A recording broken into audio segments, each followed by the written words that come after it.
What I want to talk about today is something that I really, really love, and it's called PERMA, which is an acronym, and I'll get into it. But it's a scientific model for a life of well-being.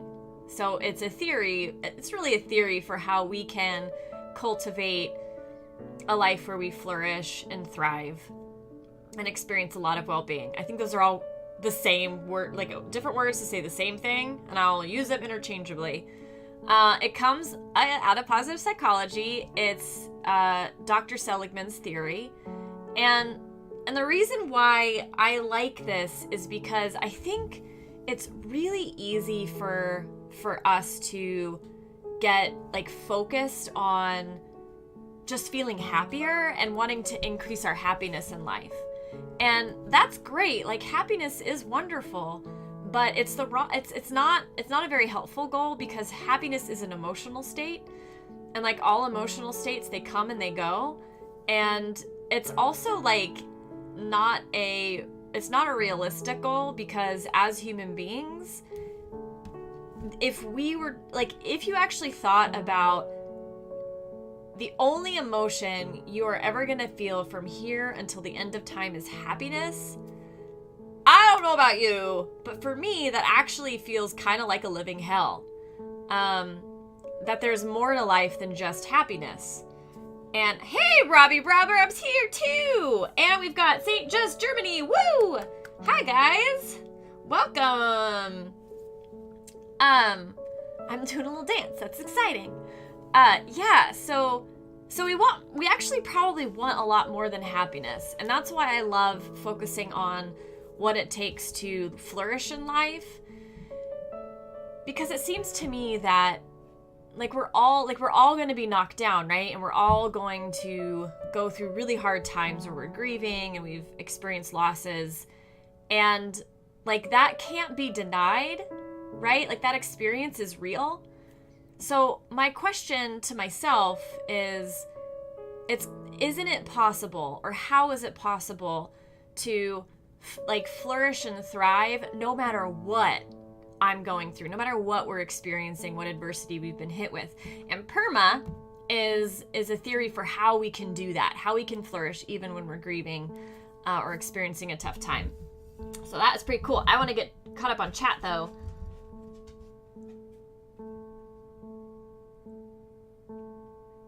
Oh my gosh, Rob, you're always bringing the big ideas. I love it.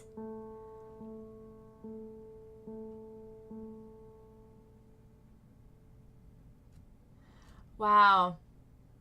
My chat is itty bitty today because I have a different device and it is not working well.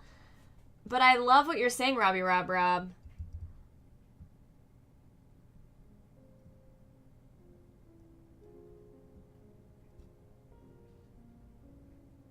Confusion. That is hilarious. Yeah. Great. I'm happy you guys are here. So, cool. So, PERMA. PERMA stands for... Yeah, oops. I just changed it on you for a quick heartbeat because I was trying to find something. It's not gonna happen. So PERMA stands for, so the P stands for positive emotions, which is feeling good, right? That happiness we were just talking about. So that's important. That's part of a model for well-being. E is for engagement. And I'm going to unpack all of this for you guys. So don't worry. Cause I know you're real worried. R is for relationships or authentic connections. M is for meaning, or, feeling like you have a purposeful existence. And A is for accomplishment. And the reason why Dr. Seligman was able to take everything and whittle it down to just those 5 is because these are things that on their own we as human beings pursue for themselves. Like, they are a means to themselves, and it's not something that we're pursuing in order to get something else. So yeah, and you're probably going to find that within PERMA, one of the things that I love about this model is that it's universal, right? So it's meant to apply to all of us. And yet there's a lot of room in there for our individuality. So one of the things I was just about to say with PERMA is you're going to find that maybe you actually value or get more well-being out of the P and not the A, or, you know, you get more out of the P, the R, and the A, or whatever, right? Like we're all going to have our own unique blend of what's really impactful for us. So that's pretty cool. Yeah, I'm just happy. It is good to feel happy. It has been a rough couple of weeks. Ugh. So, okay. Yes. Okay. So, positive emotions. When I think of, like, being hedonistic, I think all of the good things that brings lives in the positive emotions part of PERMA. So it is about feeling good, and it's about the range of positive emotions, and that's really vast. So you've got like happiness, you've got joy, like awe, wonder. I think empathy would count, rapture. I don't know if I've ever felt rapture. I don't know, but sounds like an amazing emotion. Warmth, like ecstasy, comfort. So it's about that, like the emotional well-being. It's about physical pleasure. So that's included within the positive emotions. And it's also about mental pleasure. So there's just like, basically think of pleasure and you're going to find it in the positive emotions part of PERMA. So that's kind of the hedonistic part of it. The other part of it, which I wasn't fully aware of until I prepared for today, was that being optimistic and hopeful is also part of the P of positive emotions. So if you, I guess I should say that one of the super cool things about this is that it's been shown through research that we can indeed increase the PERMA in our lives for in lasting ways. So this isn't something that like you've either got or you don't. It's actually something that's teachable, it's learnable, and it's measurable. So they can actually do research on it, which is super cool.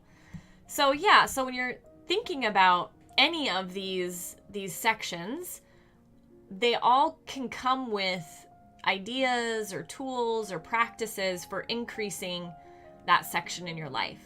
So some of the things that like we've actually like talked about or streamed about that I think can really help increase our positive emotions would be our gratitude power up, right?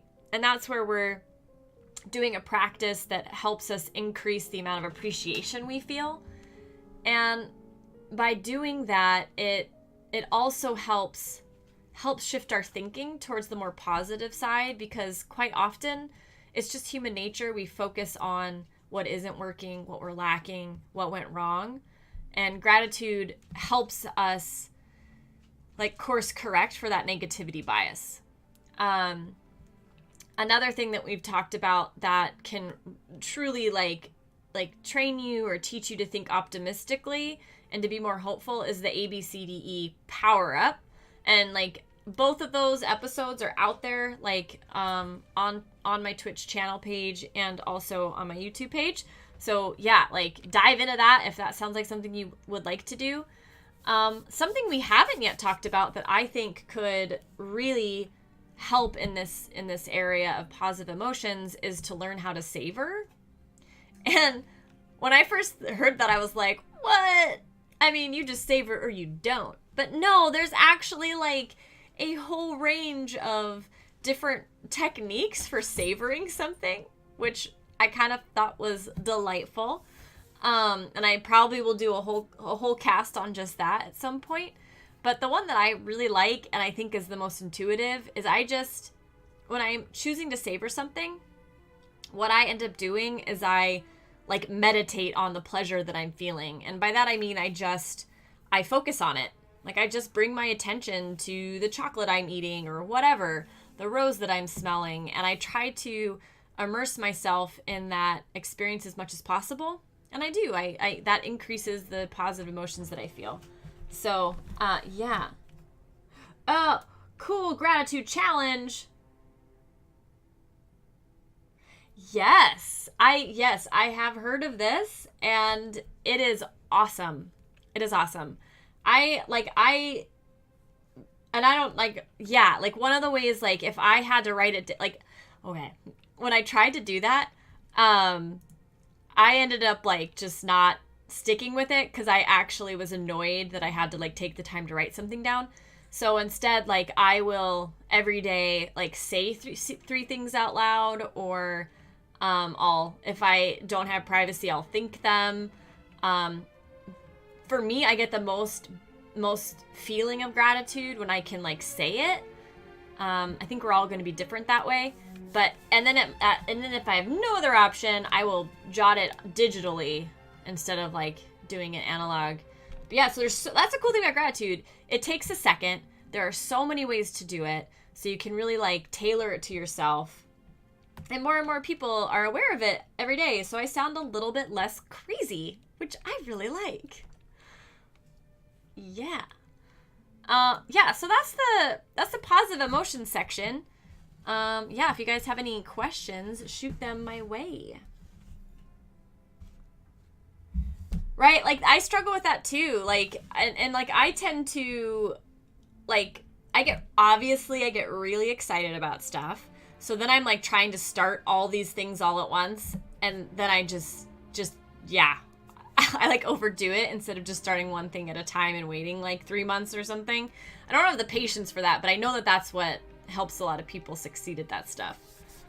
So, yeah. I think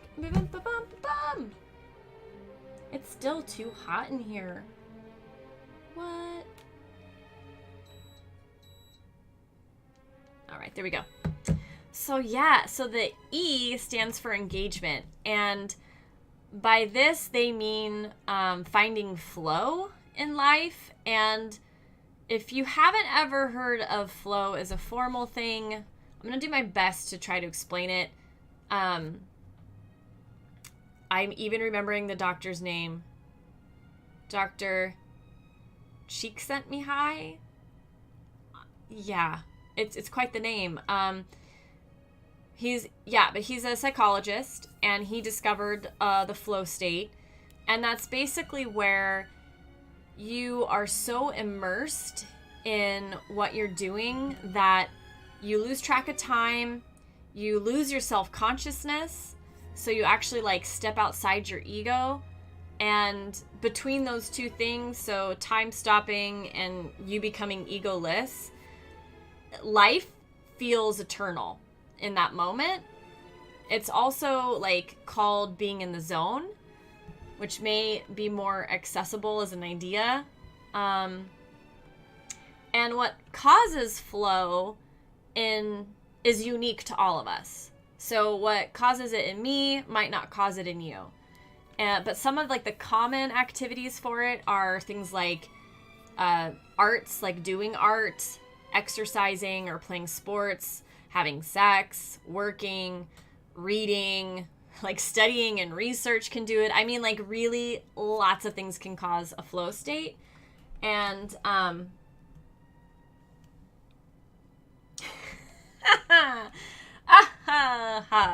yes, it is. What I'm saying is everybody should just go get married right now.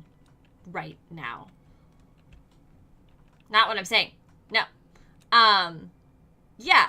So I guess the like basically you're gonna know flow when you're in it, or not when you're in it. You're gonna know it after you've been in it, because you lose like your ego and your self-awareness when you're in it.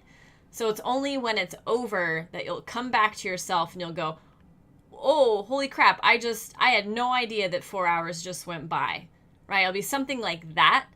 And one of the key things to, let's see, what do I want to say? I want to say a lot of things, which is the problem. Flow and engagement are part of PERMA because it's been shown that when you have flow in your life, your well-being increases. So, and when you think about it, being able to like move beyond your ego, lose track of time, and just exist, sounds really nice. Yeah, so it is a helpful part of flourishing. One of the things to note about flow is that your skill level, in order for that like brain state to happen, your skill level needs to be aligned to the difficulty level of the task. So if your skill doesn't match the difficulty, you're going to be learning, you're not going to be in flow. And learning and practicing and gaining expertise will help you enter flow later when your skill level has matched the difficulty level. So unless it's a slight challenge, learning is going to hinder flow and prevent it, because again, flow requires that you engage in the present moment, whereas learning is requiring you to focus on an end result of the activity or the execution of the activity. So yeah, I'm curious, like, when do you guys experience flow in your life? This is hard for me to answer. I think I experience it in, like, I don't know if I experience it in like in hours at a time. Like, I don't know if I have, like, I don't play an instrument. I don't do any of the fine arts.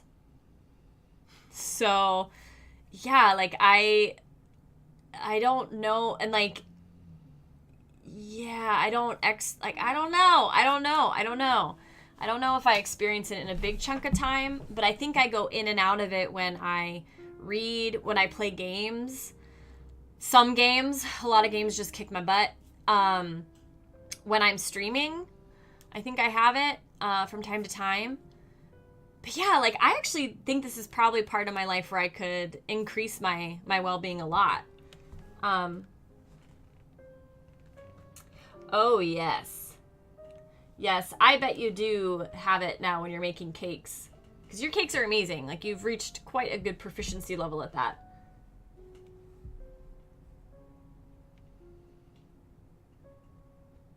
Yes. Hey, Charlie, I think that's it. I think you are describing flow, right? If it's pretty amazing.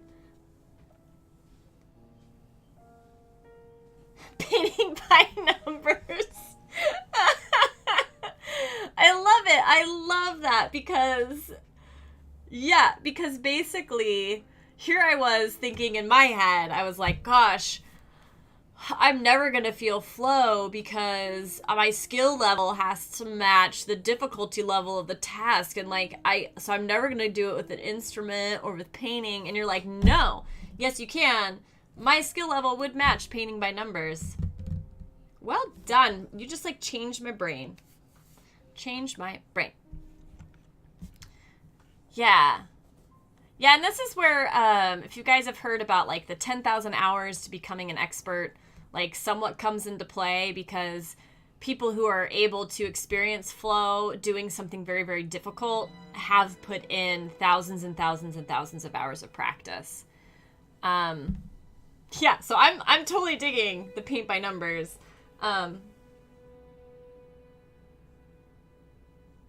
Hey, so yeah, St. Just Germany, that's totally, like, I think that's totally legit. There, like, you can experience flow, like, having conversations with people. So I don't know why you wouldn't also experience it. Except now I'm remembering part of the research. So flow, okay, Mrs. Scott, you may be wrong. You may be wrong about the paint by numbers. I don't know. But I believe there's something that says, like, some skill is required. So, like, the person who experienced flow having conversations, they were philosophical debates. So they required that person to have, you know, a lot of knowledge in philosophy and to have done a lot of practice conversing that way. Yeah, so I'm really curious if we can, so like watching TV isn't a flow state.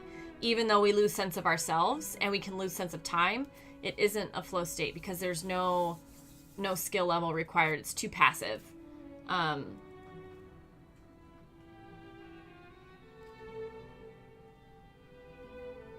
Yeah. I wonder. I guess I want to know. I really want to know a lot more about flow. I want more of it in my life because I see the value of it. Very cool. So then the next part of PERMA is relationships. And so Christopher Peterson was one of the founders of positive psychology, and he was asked in 2 words to like say what the field was about, and he just said other people. And then Dr. Martin Seligman reinforces that, and he basically says that other people, they're really like the best antidote to the downs of life, and they're also the single most reliable up. So, and that's coming from a lot of research that they've done so far. So for me, this goes back to this idea that we really are social animals, evolutionarily speaking, and our well-being depends on feeling connected to others, and that we flourish on connections that foster intimacy and love and acceptance, and that strong relationships, like really rich, authentic relationships, they increase our resiliency. So, and that, I mean, it's just kind of intuitive, right? Like if you're going through a hard time, it's easier when you have people there to get support from or comfort from, right? Than it is to just try to do it on your own. Yeah, so yeah, and when we okay. So some of the tools we've talked about before that like help strengthen our relationships, one of them is that celebration power up, where when you see somebody you care about, they're excited about something, they're celebrating something good that's happened, you give them your full attention, you connect with them as much as you can emotionally and share their excitement, right? You help them savor the emotion by asking them questions that help them repeat the story. Yeah, and then you can even go as far as, like pointing out some of the strengths you've seen in them and how that's probably helped them achieve this success, right? So you really help them savor it, experience it, and you share it, like you connect over it. So that, I think, goes right back to what Seligman was saying when he was like, people are the single most reliable up, right? So they're not only the best help for when we're down, but when things are good, one of the best ways that we have in order to increase our positive emotions around the good stuff is to share it. So I see like relationships almost like the hub of all of the other parts of PERMA. Because when we can share any of the other parts, it magnifies the benefits of those parts, I think. So another stream that we've done that can really help strengthen your relationships is the one where we talked about empathy versus sympathy. And the more we can choose empathy when someone's going through a hard time, the more we're going to be like connecting with them and giving them that social help and support when they're hurting. It's a really, really good way to do that. Again, like the gratitude power up, I think applies here, right? Because the more we can feel grateful, the more likely it is that we're going to then share our gratitude and appreciation with other people. So yeah, what else about relationships? I think, and this is something we talk a lot about too, but I think that the more like we can foster an authentic relationship with ourselves and get in touch with really who we are, what we want, what we don't want, and then discover our own authenticity, and then find the courage to share that with others, that's going to go a long, long way towards developing authentic relationships. Because like when I really think about it, how can we feel like we are truly loved and we truly belong if we haven't shared who we really are, and if we haven't had someone accept us for who we really are, right? Or if we haven't even accepted ourselves for who we really are? I don't know how that would work out. Like, I think we do have to go through. This just brings up for me again, like, it always comes back to risk. To go back to what Mrs. Scott was saying earlier. Like, all of this, the good life, a life of happiness, of well-being, of flourishing, all of it requires that we're really courageous. Because we're not going to have deep, meaningful, authentic relationships if we don't risk sharing with other people who we are. And that's really vulnerable. That can be really, really vulnerable. And like in a very small way, like my dream for this stream is that we can connect with each other, so that if the people in our life, you know, aren't there for us, or we're not feeling accepted in our outside Twitch life, that at least we have a place here that, you know, where we can hang out and, I don't know, be misfits together or whatever, right? So yeah, that's my lofty hope.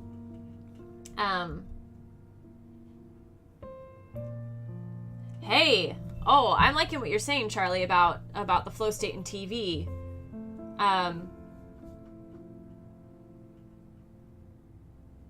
Yeah, I've wondered about that. Like, if it is a type of hypnosis.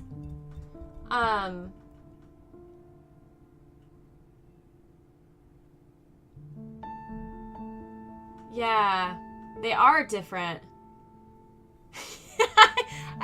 I'm just picturing you, like, drenching your keyboard.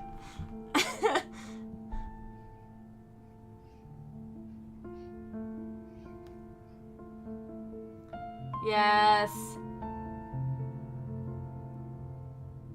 Yes, Rob, you and your deep knowledge and thoughts. Yeah, like, and can you imagine if we never, like, if we aren't willing to risk, like, we may not even allow an identity crisis to happen for ourselves, because it's really scary to lose your sense of self, right? And to lose any sort, like, anytime we feel like we're losing control, that's really scary.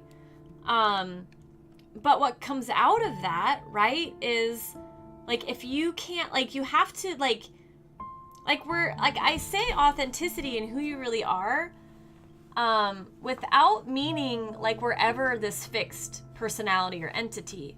Because I don't think we are. Like, I think we're always changing in who we are and what's important to us and what we want, what we don't want. All of that is in flux. So if we're not willing to, like, risk the groundlessness of that, I think we're just not going to find ourselves, because it's like we're constantly having to find ourselves. Like, we're always changing. The world's always changing. Yeah, so an identity crisis is a time of intensive analysis and exploration of different ways of looking at oneself. Yeah. And, you know, there's this, like, really this, us being like a understood, like, whole, like this authentic whole of identity, it's actually an illusion, right? And one of the jobs of our brain is to take all these different versions of ourselves that exist in our head and make them into a cohesive whole. And one of the reasons why, when we go through heavy trauma, why we have a hard time recovering sometimes, is because the trauma has shattered that illusion of a cohesive self. So like, with that being said, like, on the, like, factually speaking, there is no cohesive self, right? But our well-being requires that we have a sense and a feeling of an authentic self. So I try to, like, I think so often in life, walk this like razor's edge of a sweet spot between like safety and like stability and security and growth and change and like not control, right? Because I think you have to have both in order to thrive. Yeah. Wow. I don't know if that made sense. I'm not really sure. Maybe that was a flow state because I'm not sure what just happened. I think maybe I don't have flow states. Maybe I just have brain farts. I don't know. I don't know.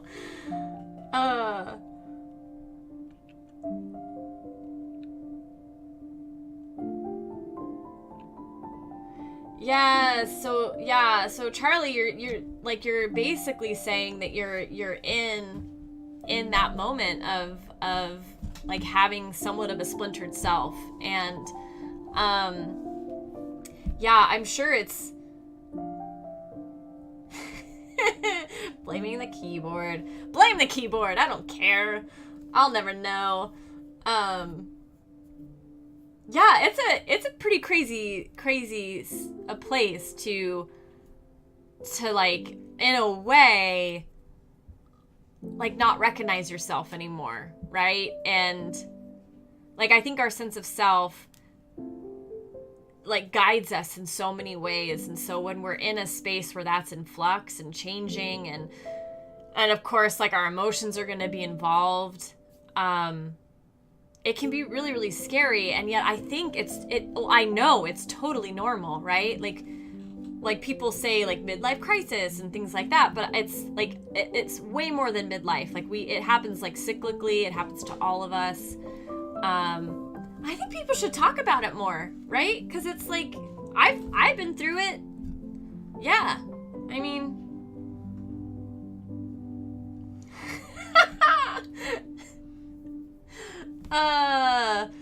Now are they Oreos or off-brand Oreos? Because I find when I'm really addicted to sugar, like I want to buy more of it, so I get like the off-brand stuff.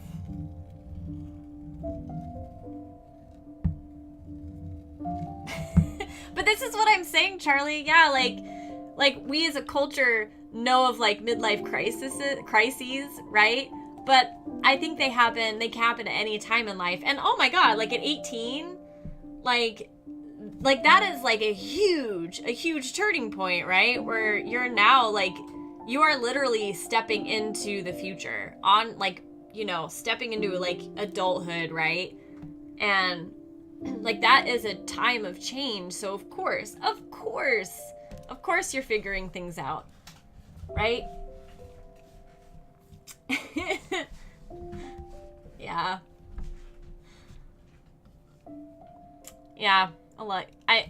I think we all go through it all the time. And the more we can like talk about it, I don't know why people only say it like only focus on it in midlife crisis, because I don't know, we're always changing. Rob, you know the off-brand version of Oreos? Oh wow, that is amazing. Okay, so we've got positive emotions, we've got engagement, and we've got relationships. The next one is meaning, and this is all about like here is where I think this was a great example of meaning being universally helpful to increase our flourishing, but up to the individual to find their own path to meaning. So this is our answer. This is your answer to why you're here on earth. So it's thought in terms usually spiritually. So a lot of people find this answer through religion. That isn't something that has ever worked for me. So I've had to find it a different way. And I just love that I'm deeply appreciative to positive psychology for bringing this spiritual question into the realm of research and science where they can measure it, so that it's in the realm of me being able to touch it. Without that, I'm not sure I would have ever found meaning and purpose. So there's really unlimited paths to building meaning in your life and purpose in your life. It turns out that the key to this is that it usually comes about for people when they're in service to something that's larger than themselves. So we have this like theme, right, in engagement, where we're getting beyond our ego and losing a sense of time because we're so hyper focused on what it is that we're doing. Okay, so here, moving beyond the ego comes up again, in that we're in service to something larger than ourselves. So again, like a lot of people, like religion, that works. Like taking care of somebody, right? Like being in service to somebody you care about can create a lot of meaning.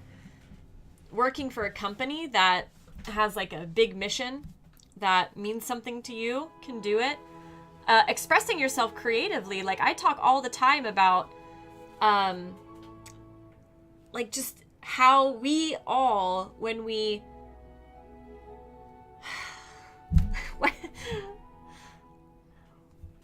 all right, so we're all unique, okay? No one before us in the universe, nobody after us in the universe, right?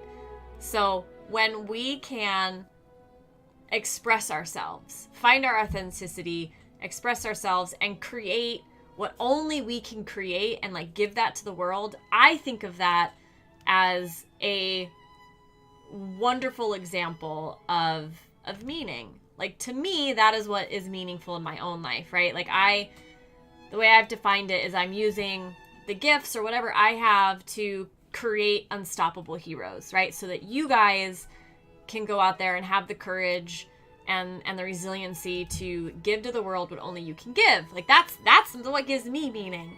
And indeed, people expressing themselves creatively can increase their own sense of meaning and help them live on purpose. So yeah, I've shared what gives me meaning, which was super vulnerable. Wondering what gives you guys meaning.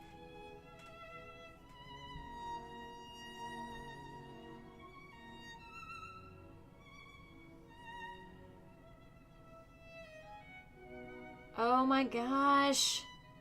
Rob. You need to come on and be a guest and just talk with me. I feel like you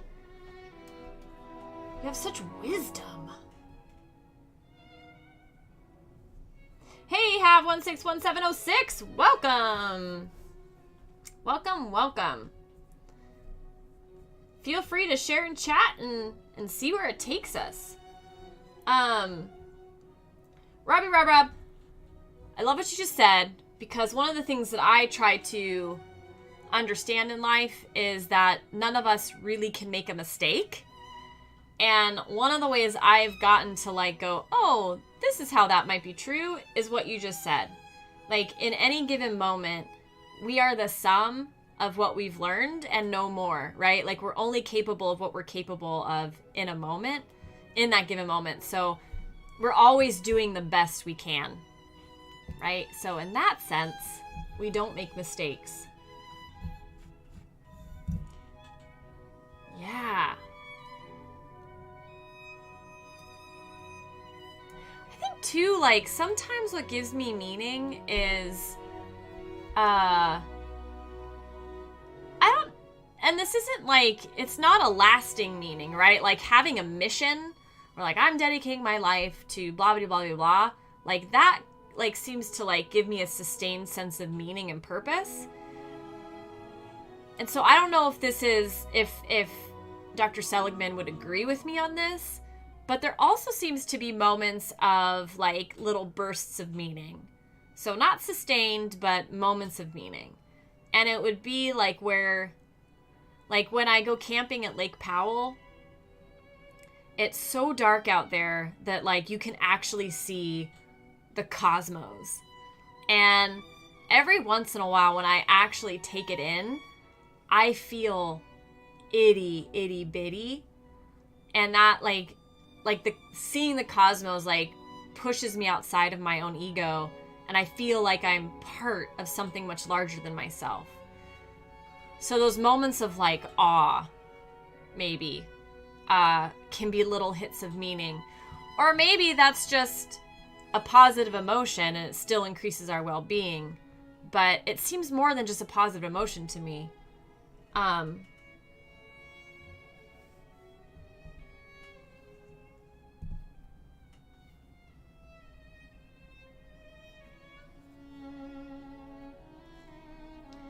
All right. Hi, have 161706. Hi, Tiki Meher.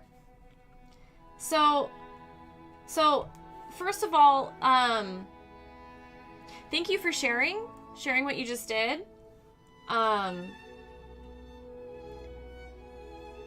like for trusting us with that, right? And like on, you know, I'm at a loss for words, right? Because clearly you're in a lot of pain. And I want to support you. I don't want to, I'm afraid of saying the wrong thing, right?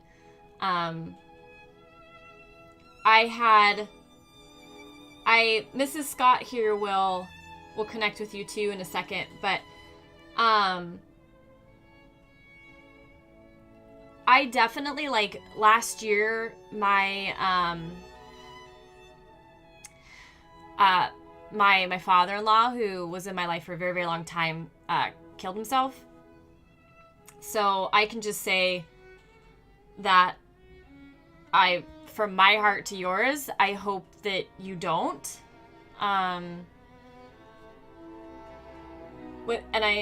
No sort of judgment whatsoever. But just it's super, super painful for everybody involved, and definitely encourage you to keep reaching out and to connect with somebody who for what Mrs. Scott is saying, for sure, and we are here for you. We're here, so you are not alone, not alone at all.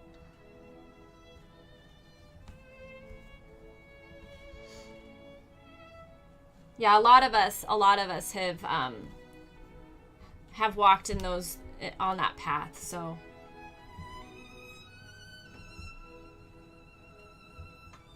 yeah, so you're not alone. You're not alone, my friend.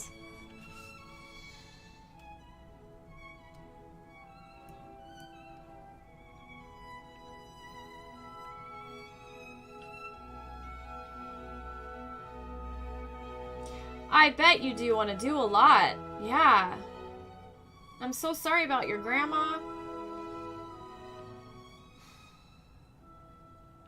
It's so hard. It is so hard sometimes to find people who can listen, you know, and everybody deserves to be heard. Everybody absolutely deserves to be heard.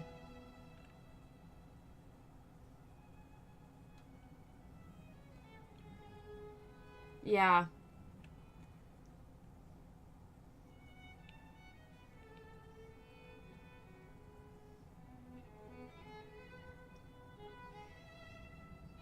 You know, I'm quiet because things come to my mind. Yeah. You know, things come to my mind, but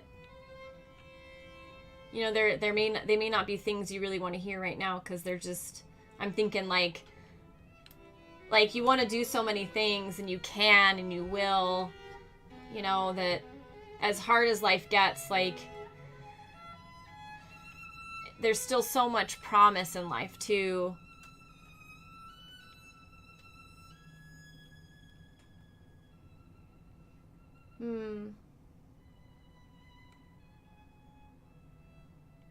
Yes, like Charlie's saying, your life matters. Your life matters so much.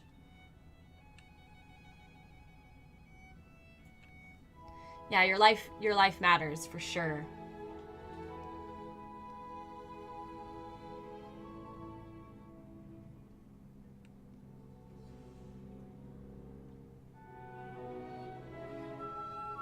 There's I'm gonna look something up for you because this is a group that I really like, and they're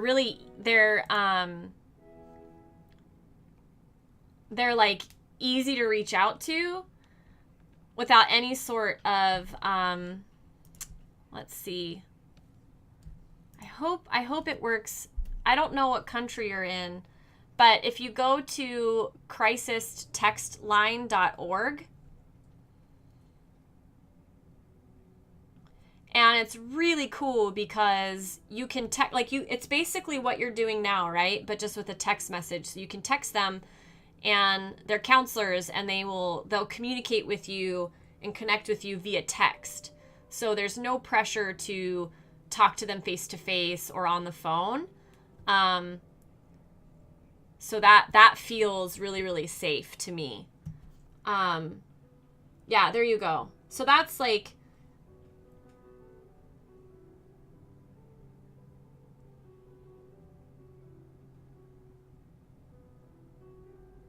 yeah.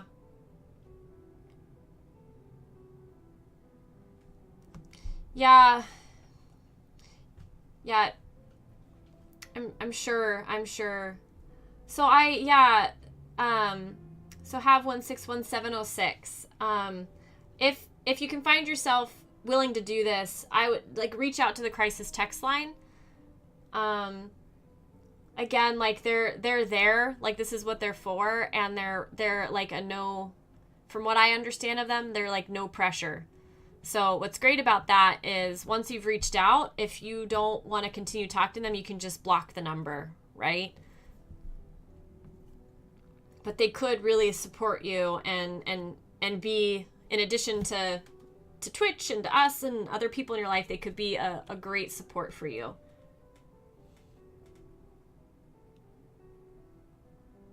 Yeah.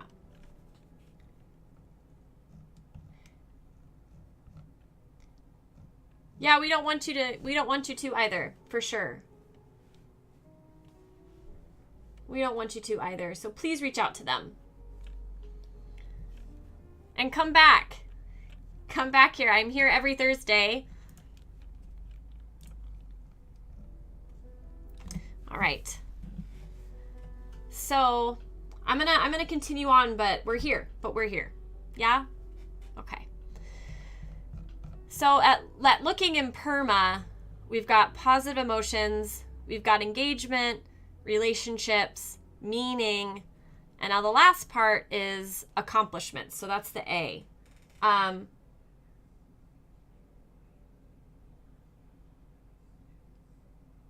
Great. Chat still got your back. That's great.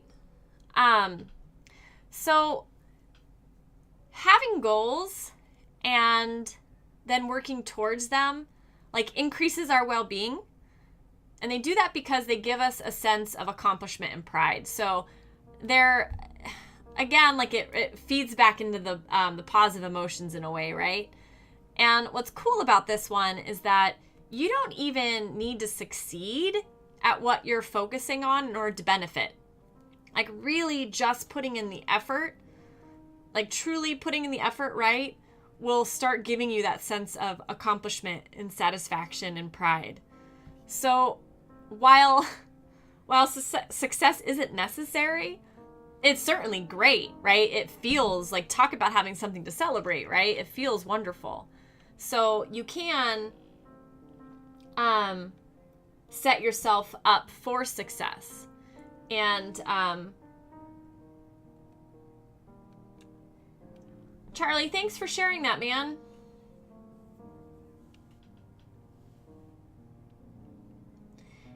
Yeah, that's my plan, is to use crisis text line when I need it.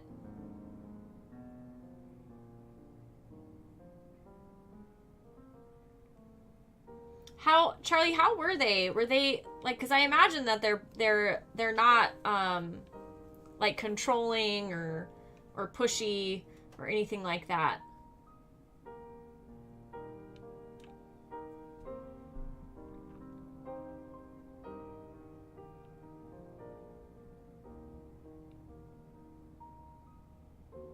Yeah.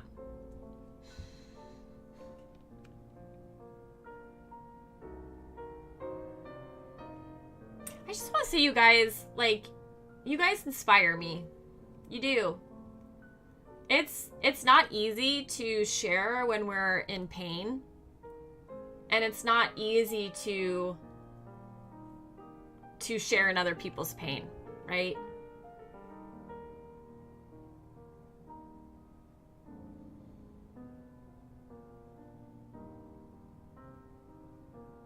Yeah, you guys are amazing. So yeah, what was I talking about? Right? I was thinking that too, like, yeah, I feel growing up, like, there was, like, nothing. It was like you either went to therapy or you didn't. But it was not, like, as a kid, it's not easy to get into therapy. Yeah. I wish it existed too when I was younger. Yeah, so success isn't necessary, but it certainly is nice, and we can set ourselves up for success or increase our chances of being successful. So one way is to set realistic goals. And once you have, like, a realistic goal, so, like, I mean, clearly, like, an unrealistic goal would be to cure cancer. Like, I'm gonna cure cancer in a year. Like, that's never gonna happen, right? Like, I don't have any knowledge. A year is a really short time frame. Like, that's very unrealistic, right? So once you have a realistic goal, the other thing you can do to set yourself up for success is you find a sweet spot. Like the step you take next should be a sweet spot action. And by that I mean it's not so hard that you're gonna shy away from it or run from it and not do it.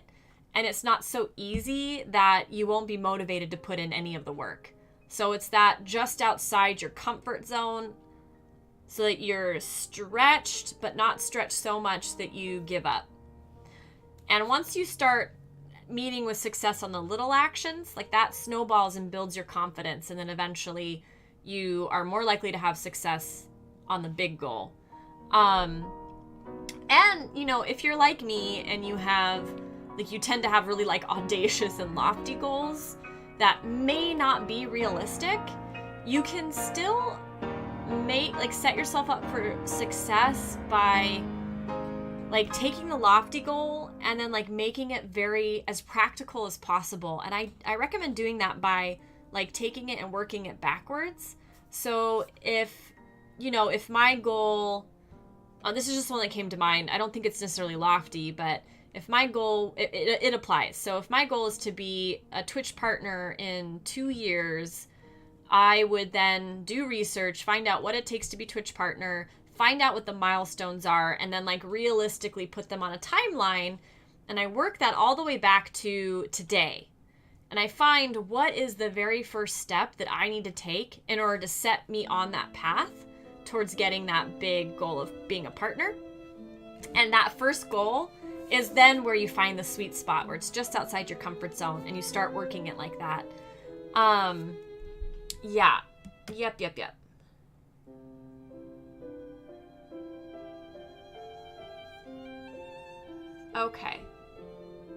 Okay, so there may be a little bit of a wait to talk to them, but that they were the right kind of support, it sounds like. So that's really good. Yeah. Okay.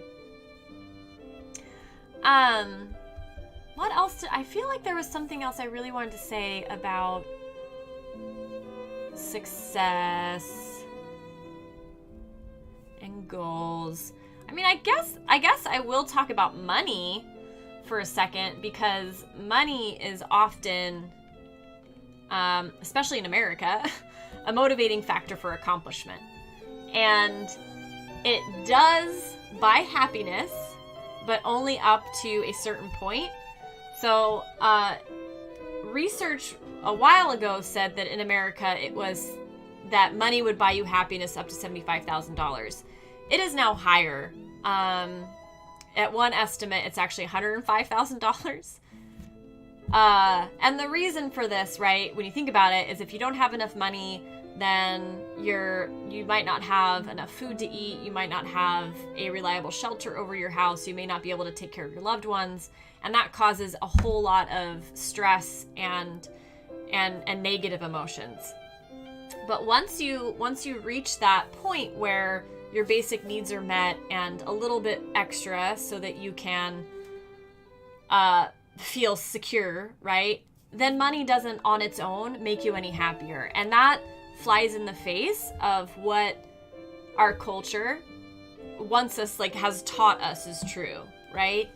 And I have, like, I have my stream notes, in my stream notes that I publish on my website through Patreon, I have, like, hyperlinks to all of this stuff. Like, so if you want to see what that research says about other parts of the world and what the total monetary amount per year is that buys happiness, it's there. Yeah. I still feel like there was something else I wanted to say.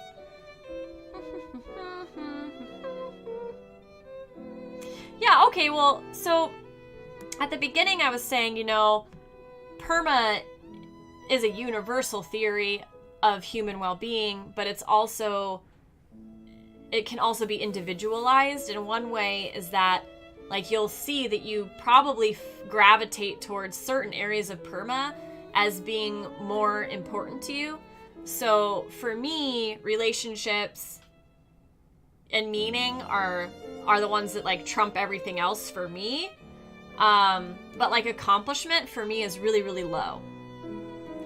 And so you might find something similar, right? Where there are certain ones that are just more important to your own well-being. Okay. So I thought it'd be kind of cool. There is a test from the Authentic Happiness website that measures your PERMA. So measures where you currently are with PERMA. And it's part of their research. It's a questionnaire. It's not a test.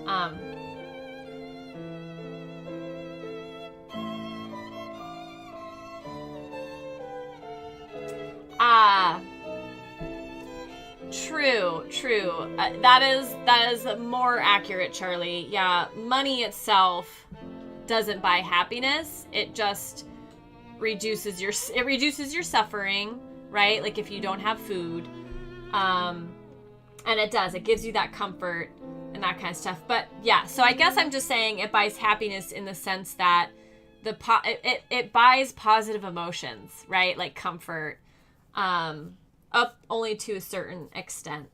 Yeah. Thank you. That is definitely more accurate. Yeah. Yeah, so if I'm gonna go ahead and do the PERMA assessment or survey and let you guys see what that looks like, and then I believe Mrs. Scott is gonna share the link so you guys can do it if you want.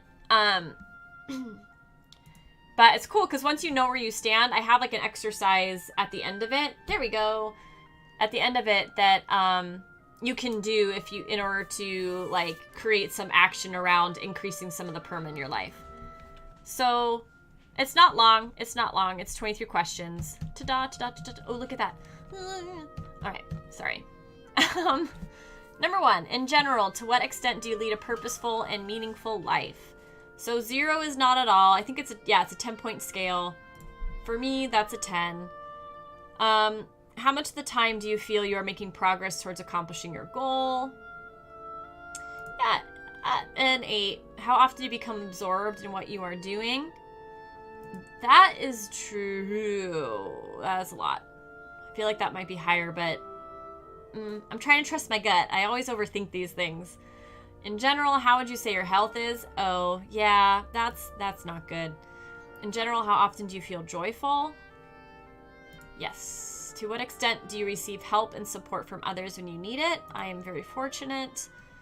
In general, how often do you feel anxious? Anxious? I'm probably in the middle. Is that the middle? Yes. How often do you achieve the important goals you have set for yourself? Not often. In general, to what extent do you feel that what you do in your life is valuable and worthwhile? In general, how often do you feel positive?